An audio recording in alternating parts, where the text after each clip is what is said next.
the Sacramento adjacent area, because I don't want to assume he lives in Sacramento. Maybe he doesn't. Maybe he lives outside of Sacramento, but we'll find out. We're going to find out. Coming up Saturday, August 13th at the California Automobile Museum. That's right. This is in a car museum. No. That doesn't get any better. So let's just talk to Mr. Justin Vorhauer. What's going on, sir? Hey, how's it going tonight? Just here to let people know the deal on our show. It's coming up real quick. It's our 10th anniversary, and like you said, it is at the California Automobile Museum. Now, I'll give credit to Utah for being the best venue in bearding, but we're a second close. The automobiles, if you're into cars, you could spend the $20 just to get into that museum and have yourself a good time. You throw a bunch of alcohol and couple hundred beardos on top of it, and you got yourself a heck of a party. It's our 4th or 5th year at the Automobile Museum this year, and we've done train museums, we've done all kinds of stuff, and I'm just trying to get the word out a little bit. World's waking up a little bit after COVID. We're starting to, trying to fill some holes again, and just wanted to let people know what we're about, and just kind of chat it up a little bit tonight. So back way up. So what did you do? You and your club, what were y'all doing during COVID? Did the club kind of stay together? What did y'all do? Did you do Zooms, or did y'all just take a break from each other? It actually, interestingly, it timed up with the birth of my son. I've been leading the club for a long time, and I just conveniently took a year and a half off during COVID to help my son get raised. So Lewis had to take on the brunt of the hard work, and now that it's a little easier, I'm stepping back in. But yeah, we did a lot of Zoom stuff. We did some virtual fundraisers for our charity. We've been teamed up with PAWS, Pet Adoption and Wellness Services, for 8 or 9 years now. So we've been doing some virtual stuff. And really last year we got back in there. We did our ninth competition at a brewery, kind of getting back on the thing. But we're really hoping that it's our big 10th anniversary show. We wanted to go all out. Like you said, it's in the Automobile Museum. We can fit up to 500 people in there. And so we're just kind of, like I said, everybody's coming back, trying to get a handle on, how big it's going to be and how do we get people back into the hobby. And I just really wanted to throw that nostalgia bomb out for this one.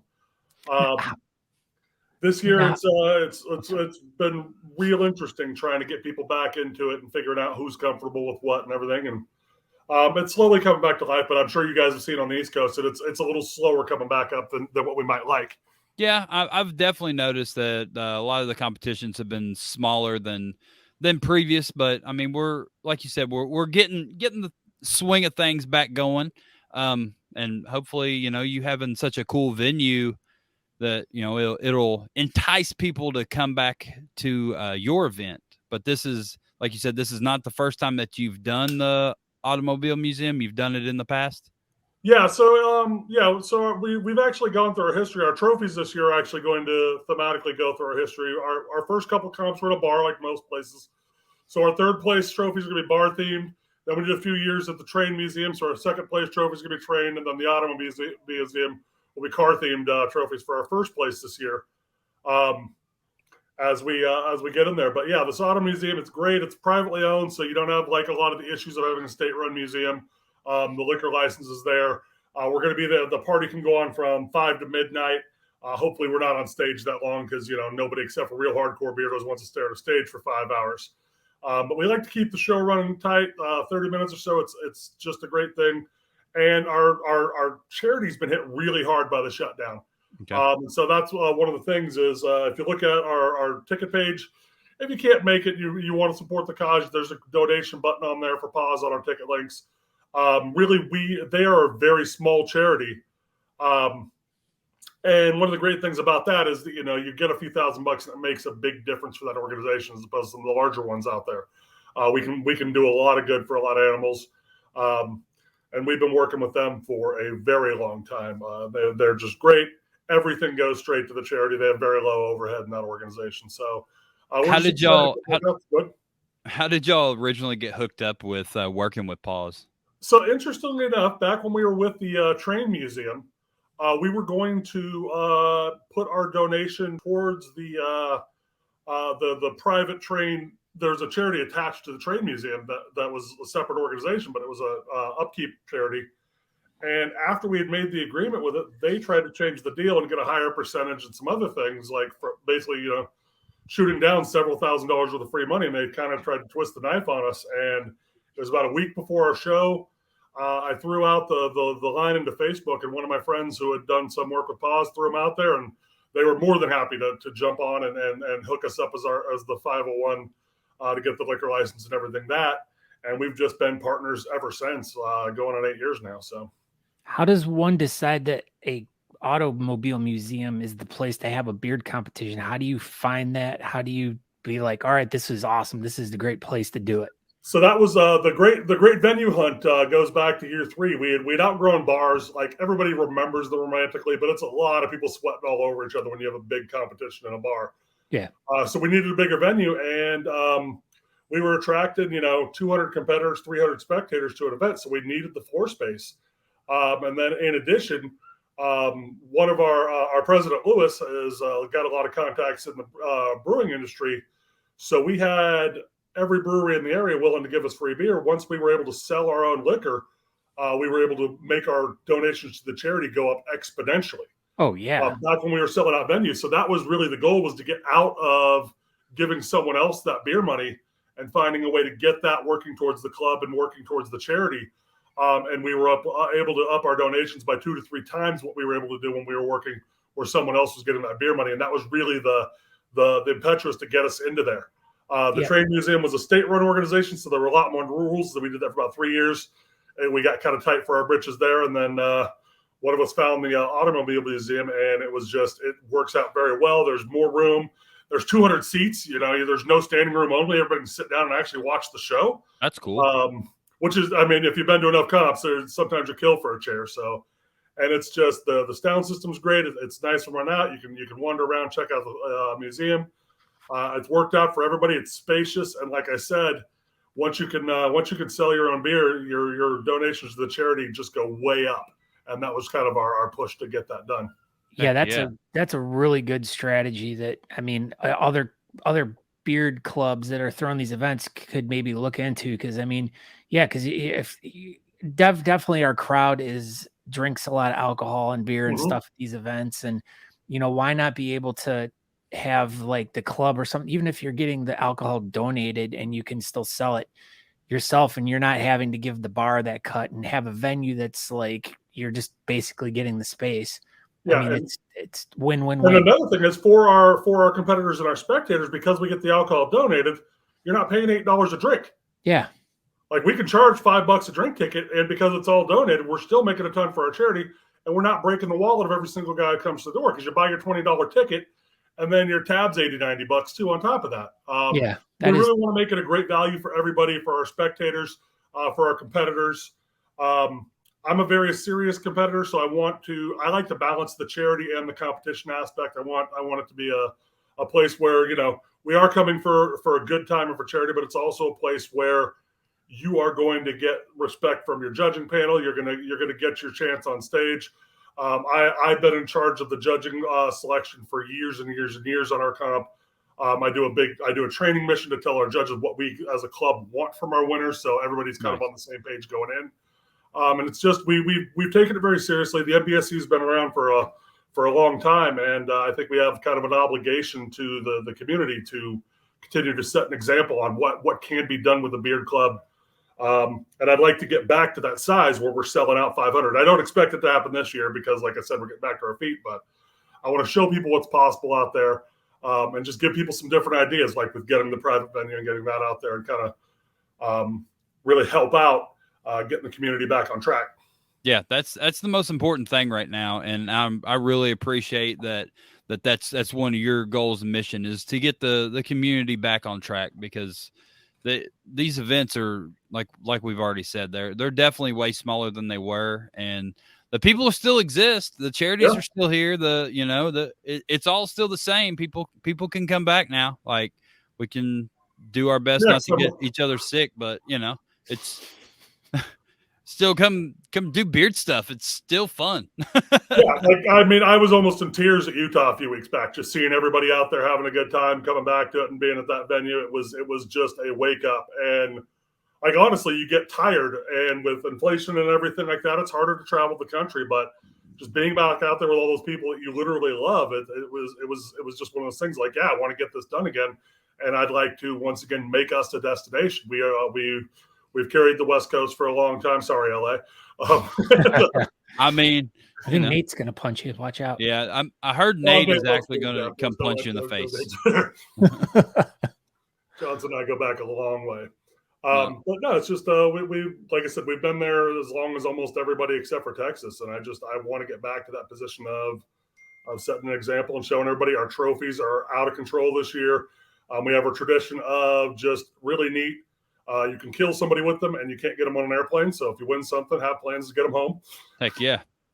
And yeah, I'm really proud of it. I always put together a very good judging panel. Is that a good time to talk about there that? It is. Look at you that. led right into it perfectly. Speaking of judging panels, do you have some judges for this event?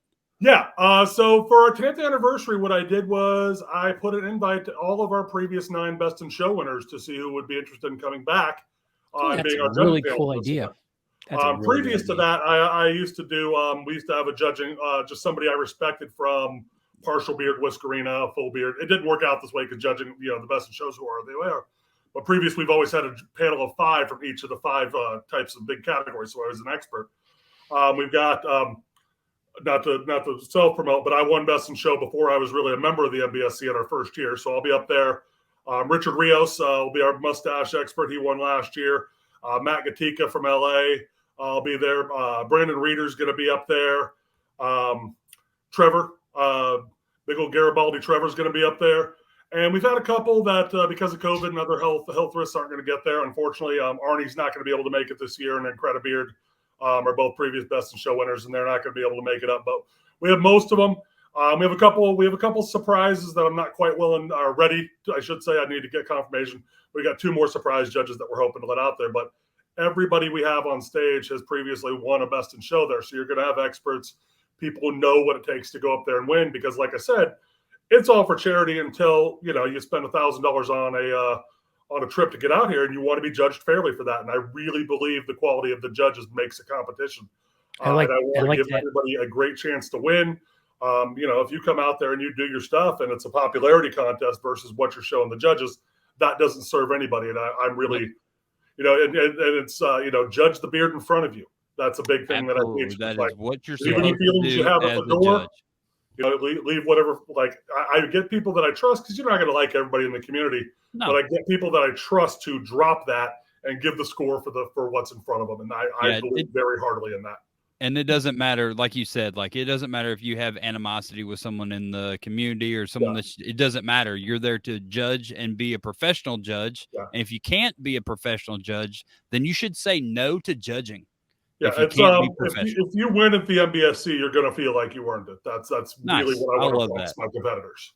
Yeah, I really like the way, because sometimes it does feel like you say popularity contest where you're going to some of these beard competitions and it's just you see who's there and it's just all right, well, and then you see the judges, everyone's all fun and having fun, drinking, they're friends and but I love the way that you've set yours up. So it actually has some clout to it. And, it's got some meaning, this is exactly why you do it. You're supposed to be judged for your beard. Yeah. It shouldn't be about the personalities. And when I talk about, for example, our Best in Show, when I talk about judge training, I try to shy away from, Best in Show's freestyle. I get real tired of that. Not that I don't love freestyling. I do it myself. But what I tell my judges is, I don't care if it's a natural mustache. The Best in Show that I want is, if you're writing a dictionary definition of that category, whose picture are you going to put there? So it could be a guy who spent 5 minutes getting ready because he's just got a Sam Elliott natural stash in there. But I really want that Best in Show to be who best exemplifies the category, not necessarily who put the most work into the show, because it's not their fault they have an easier to prep for category. And a lot of times I feel that those other categories get kind of left out of the Best in Show conversation because there's not enough work intrinsic with it. But, what I tell my judges is, really, what are they going for and how well did they nail it? And it doesn't matter what the category, that's universally what I want my judges to look for. It's what are they trying to pull off? Is symmetry really important to their look? And did they get it with zero flyaways, or they going for that mountain man crazy look? What are they going for, and how close to that did they nail it? And I want the scores to reflect that and have some variety. And I believe that. I believe out of 9 shows, we've had 7 different categories represented in Best in Show. So I really feel awesome. good about that. That makes me feel really good about this event and your passion, obviously, behind the proper judging and stuff like that. It makes me feel really good about the quality of this event, and everyone should look forward to the quality of this event just from what you've said about it, that it's not going to be a popularity contest or who's not mad at who or who's buddies who. It's judging the facial hair, and that's what it should be all about. Yeah, and then we have a good time, but also, people are there to win. I'm a very serious competitor. I know a lot of other guys out there are there to do it. Speaking of the Honest Amish, I was listening to, they're doing a sponsorship directly to our charity. They're putting in a donation this year, so I want to thank them for that. And our president put in I want to say $5 discount over the next 24 hours for our tickets with code word Amish or Honest. So if you want $5 off your ticket, you've been slacking off, do that. I just found out about that this morning, so I also would give them to you guys ahead of time. Well, that's pretty cool. So if you go to the event page for your competition, there is a ticket link on there, and it takes you to an Eventbrite. So in that Eventbrite, you're saying if you, in the promo code part, you put Honest, you'll get $5 off. Yep, that's according to my president. Unless he screwed up getting that up, that's what I heard this morning. So when's the Eventbrite link go away? Let me see if I can look that up for you real quick. All right, so here's the Eventbrite page right here. Buy a ticket, Scott. Good through Wednesday, he says. Good through Wednesday. Wow. So we get tomorrow or the following? Yep. So if you guys are just because everybody waits, we scream at you guys never to wait till the last minute, but it's how we all do it. We the last 72 all hours, wait till the last minute. You get 70% of your tickets in the last 3 days. You think you're going to have an empty hallway, and then all of a sudden 100 tickets come through. But if you guys are waiting, save yourself a beer and get the ticket that way. And we got Lewis is the general manager at Monk's Cellars, so we're going to have some local brews on tap there. Sierra Nevada is going to be one of our sponsors. I forget who the third one is because I just found out yesterday. I should probably be up on that. But we have 3 different breweries representing there. Just going to be a good time. And the Auto Museum, the docents are real nice. It's just a pleasant time. And like I said, spaciousness is and we have a top-notch green room, 7 mirrors, full. We have all the touch-up you need. We have got to be glued by the case. We have 5 or 6 hair dryers, brushes. All that stuff's provided in the green room. Cases of water in there for the competitors, things like that. Wow. We really want people to feel welcome when they come here. It's air conditioned. I know we've all been in green rooms that melt your beard rather than actually help you get it done. I feel welcome. I'm not even there yet. I know. That's what I'm like. Dude, this already sounds like one of the most well-oiled machines yet. Like for a competition. Like, you thought of literally thinking of everything, but it's not like this is your first one. So this is just accumulation of knowledge. I've been doing this for a long time, and honestly, what got me really thinking about a good show was 2013. I went out to South Carolina, and the Charleston show was so well run back under the Paul Roof days, and I just picked up a lot about how to run a competition from that trip and kind of took it home with me. And he definitely knew what he was doing.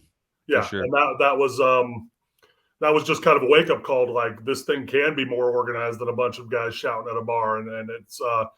It pays off. The extra organization pays off. People get a good vibe from our show. I very rarely get any negative criticism unless somebody loses. But no, it's been a really great thing, and I'm really glad to be stepping back up. My kid's getting he's almost 2 now, so I can start being a little more free to get back involved with the community. And like I said, I love it, and I'm just excited to be back. Go ahead. No, let's talk a little bit about some of the categories. Do you guys have like just basically the standard categories? You obviously we've really fine-tuned them over the years. So for partial, we used to have goatee be its own thing and all that, but it's just you get can I style my mustache with my goatee? Can I do this and that? So we've broken it down to kind of 3 categories for each of the natural facial hair things. We have the various lengths. So partial is set into partial natural, partial groomed and partial freestyle. So if you want to do like a nice, neat thing with a mustache or whatever, you do partial groom. If you're going natural, and then freestyles, obviously, if you're Brooks or Cardi or somebody like that. And then we've broken it up that way. And I just find that's more fair than necessarily, like, I think it's more fair to do a pair of mutton chops and a goatee that are natural than it is to do a goatee or a goatee or a whaler that has, with the style. I just like the idea of having the visuals kind of being the competitive edge there, whether it's groomed or natural or freestyle. And it's not necessarily what facial hair you have, it's what you're doing with it that I'm interested in there. We almost had to consolidate the craft beard categories, but I got a bit of a ride on the group me, but luckily that's for the ticket sales, so we should have creative and realistic going on for that. And honestly, one of the hardest ones lately has been the styled natural mustache. It's a beard world right now. It used to be a lot of the mustache kings have started growing in beards and everything. And I remember one year, I think it was our fourth, we had 21 styled mustaches, and now you're lucky to get 5. Yeah, there's no mustaches anymore. Like you said, most all mustache people grew their beard in. Everybody's afraid of Cole and Richard. So I see. Anyway, go ahead. Sorry. Yeah, the categories for the beard. We for the lengths, we don't really do the 1 to 4 and everything like that, because Verity kind of covers 1 to 4, Garibaldi covers 1 to 8, so we just kind of keep those categories in there. Our Garibaldi is a super fierce competition every year. It's a very popular one that does well, and Trevor's judging this year, so don't be afraid of it.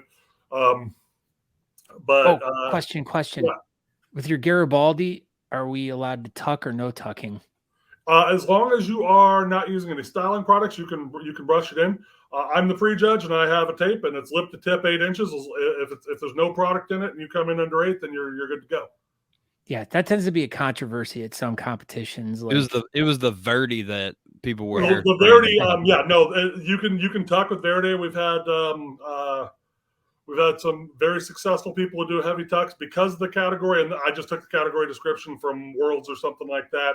There's nothing against it. You can use the styling aids. So we've had people like take beards that are 8-9 inches and do this super fluff to where it's out of foot, but it's 4 inches long. But you're taking a risk with that because some judges aren't going to like, Verity's a clean category. And if they don't like, it doesn't matter how full and impressive it is. If you're not rocking that Verity vibe, then you might not necessarily get the score. So there's a risk involved with it. But if you come in under 4 on Verity, and I've had guys come in at 4.5, and I sent them to the green room. I said, go back there, tuck it, and come back out. You got an hour till I close pre-judging. And I'll put you in full beard style mustache if you can't get it under 4. Verity, as long as there's no, Verity Garibaldi, as long as there's no product, I don't have a problem with you doing a little brushing and everything to get it under, but it needs to be, like I said, when I put that tape on you, it's got to be there, and I will. I won't let a 12.5 end under a foot. I won't do it. So Good. make sure your business is tight if you're gonna go. And that's what rules are for. And I'm assuming with the mustache categories, you need to have just a mustache. So our mustache is defined as anything within a 1/2 inch of the edge of your mouth crack. So any hairs can only go out about a 1/2 inch over. So if you want to work the little corner hairs into your mustache, but you can't just grow a mustache over your beard and then drape it in there, Sean. Sorry, he's in my club. I can take a shot at him. Yeah, you're fine. But yes. And so we have that, and we used to have, back when we had, partial beard and goatee, we'd have a big thing over what makes a goatee versus a partial, because you'd have guys doing the Cardi thing and dropping an inch off their sideburns and being like, I have a goatee, and there's a guy's just growing his chin hair. And how do you judge those guys together? So we've thrown everything kind of in the same category to avoid those. With that being said, how do you judge a goatee, a chops, and a whaler together? Because those are 3 entirely different. And that's where it's symmetrical, and that's where that idea of what are they going for and how close did they get it, and just like which of these guys is presenting the most total package is what I want my judges looking at here. Because honestly, that's a danger. It's a kid-friendly event, but it's also beard-friendly. You may see some packages. Who knows? Yeah, that's like, you literally just asked for it.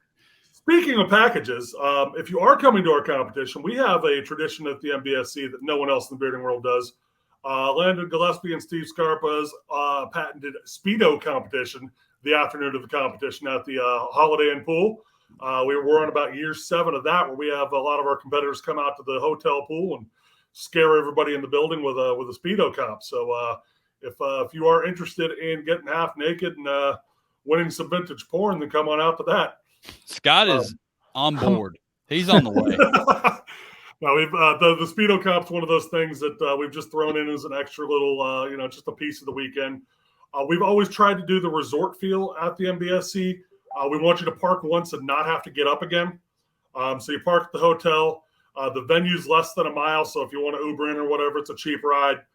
We really want you. We want the weekend to be done, because I've been to too many comps where I'm 20 minutes away from the venue, and when we were doing the auto movie or the train museum, it used to be a walk across the parking lot, but now we're less than a mile. It's like a $5 Uber or whatever. We want everybody to just be, you're there and you're with your friends, and you don't have to worry about when you're going to drive or any of that. People can just cut loose for the weekend.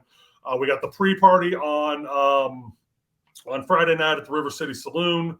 We have the Speedo comp on Saturday afternoon. We got the hangover brunch afterward. So it's a full weekend of events. Absolutely. Thursday night pre-party. I have a pool party and barbecue in my backyard. So if you're in town early, give me a call and hit me up on the group meet. Pre-party at Justin's house. Yeah. Nice. It's a Thursday night, so we got to get out of the pool by 10 so we don't piss off the neighbors. With 5 to 10, we just kind of have people over. It's kind of an intimate way, because a lot of times competition, you don't really get to talk to people because you're just blowing through people in the middle. So I started doing the judges party last year, and it just went over really well to just have a place for a few hours to, like, before it got crazy, to kind of touch base. And especially from out of towners who may come in early because the flights are cheaper on Thursday. So that's something I like to offer for our guests too. Man, you are really extremely well thought and planned out with this event. With everything. This is, I really like everything you've said and shared with us about the competition. Like, it's very enticing and exciting. And as we've been having in the chat room, there's just been a lot of bantering going on. And there's been a few people in here that we have one person that did their first competition in St. Louis last week. Yeah. And Francesca's naked. Yeah, and Francesca's naked right now. She's only, I have adorable dogs. She's going to come to the event and hopefully meet some bearded people. She said she's only 20 minutes away, so yeah, please no reason why she shouldn't. But then we've also had use the discount code. Yeah, do it now. Honest. Yeah. But yeah, and we've had a couple other people in here who have yet to compete, but sound like as they, as you're talking and they're listening, and they obviously with their comments they're making, they sound very interested to, get to a competition and check out what the whole scene is and meet new people and stuff like that. And I mean, what a great event for someone who's never competed before to go to and experience, because it's just, it sounds like a super high caliber level. And it's just probably really, I mean, the venue itself is a high caliber place, because I'm sure there's really expensive cars. It's a nice if you're a car person, it's just a lovely place to hang out in general. Yeah. I'm excited about it. But yeah, I mean, and that's why an event like this is exciting, because it's the whole package. It's a great venue. It's a great event. If this is your first time, this is an event you definitely want to experience. Yeah, we've just been doing it, and I try to, like with our categories, I really try to have enough to where everybody has a place to be where they're going to feel competitive, but not so many that you're just, you're sitting on 1 or 2 competitors per category. And that's always the sweet spot is getting the right amount of categories. I don't want anybody winning because they showed up.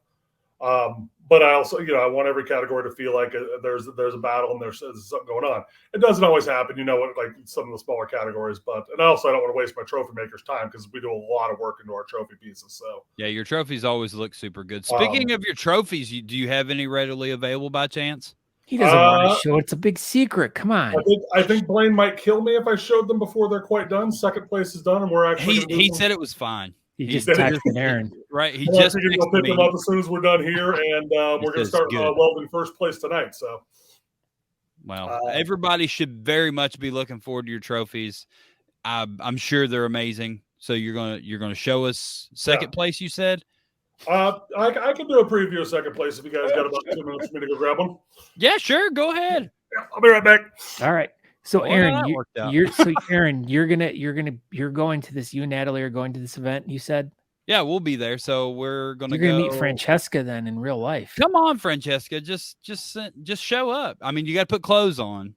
Yeah, but I mean, that's days away. It's not this upcoming weekend, but it's next weekend, and we'll be around. So we're gonna stay in Napa Valley with the Abrahams, and yeah, I think it'll be fun.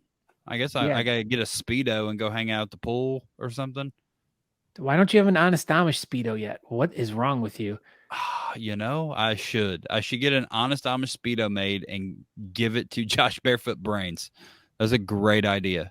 Maybe And actually, summer. I should look on Teespring and see if we can make Speedos. They might have You them. should do that. Oh my And gosh. we can get some Zach. Honest Amish Speedos made. And then for anyone that wears a Speedo to a competition, we can, if they wear one, then you can give them a nice new Honest Amish one. So now you can take over the world in the Speedo. All right, here we go. Here's our frame for our second period. There's a lot of accents coming. This is all, I'll get it right. So there's all the railroad spikes, nice and rusty, so you get yourself some tetanus. Nice. I love tetanus this time of year. Standard. Amanda's currently working on some of the accents for the front because I don't want to give away everything. But, right, no, you're good. Frame. Yeah, these railroad spikes are always fun. We've done a lot of those. It's always fun getting a bunch of clubbies to go out to a rail yard at 11 o'clock at night and steal a bunch of railroad spikes. And we actually got harassed by the cops a couple times. We like to keep it real with the MBSC. So how'd the cop run in go? Yeah, rusted metal, like just something like elegant but also really primitive is what we're going for here. With the 10th anniversary, the X was really the theme we wanted to go with this year because it was there. And it's, it's just, we always do, we put a lot of effort in there. We want you to know that it took some hours to get it together, and it's something that you've earned and you're not going to see anywhere else. I really like the idea that the MBSC always provides something that you're not going to see or get something that you're not going to get elsewhere. I've always tried to keep the club as independent as possible. It's just to kind of stand out from the crowd a little bit. And that's, I think we take a lot of pride in that. So most importantly, the question that everybody has really been wanting to know, especially Scott. Yeah. Where are the donuts at? Are there any donut places around where everyone's going to be at? Because Aaron needs his donuts when he goes to these competitions. Scott always brings up donuts. It's not me. I forget the name of it, but there's actually a real good donut and ice cream place right in Old Sac, which is right across the street from the Host Hotel. I don't know if anybody's ever been to Old Sacramento, but this is where we really hang out all weekend. It's this perfectly preserved little, turn of the previous century town. There's cobblestone streets and everything's on wooden boardwalks, and that's just kind of the vibe. There's underground tours if you're interested in that. The donut, Amanda's telling us there's the mini donut shop that's there that does pretty well. Everything down there is just it feels like an old West town in Old Sac. So it's a lot of fun to go down there and just kind of tear it up. There's Evangeline's. If you don't know what you want to wear for the comp, we have a 5-story costume shop that's literally old town right across the street from the hotel. So if you want to fancy up your rig beforehand, we got Evangeline's going on. There's just kind of everything going on, and like I said, we really want it to be a weekend experience. It's not just a beard comp you're coming to. You're coming to party with us for a full 72 hours. If you're not crying when you're leaving the brunch, then there's an issue. Like, I want people. Why would you cry? Because you're sad to be leaving us. Oh, okay. I want those post-op blues to kick you in the face before you get on the plane. There you go. Justin. I thought it was because Aaron punched him in the nuts. That's exactly what I was going to say. I was going to say it was Justin, but yeah, you beat me. You're the nut puncher guy, not. As far as I know, I don't know what Justin does on his free time, but I mean, he might be. For a fact you do.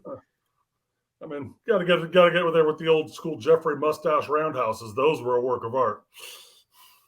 Jeffrey Mustache would kick people in the wiener. Yeah, that guy was he was a consummate professional, and then would just do a roundhouse kick every once in a while and put somebody on their back for no reason.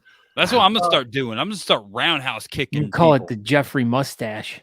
Yeah, that's what everybody calls it. But yeah, it's just I mean, it's gonna be what it's gonna be for numbers, and everybody who shows up, we're gonna show you a good time. Heck and yeah. Please, if you're in the area, convince people to come just to spectate, see what it's at. I mean.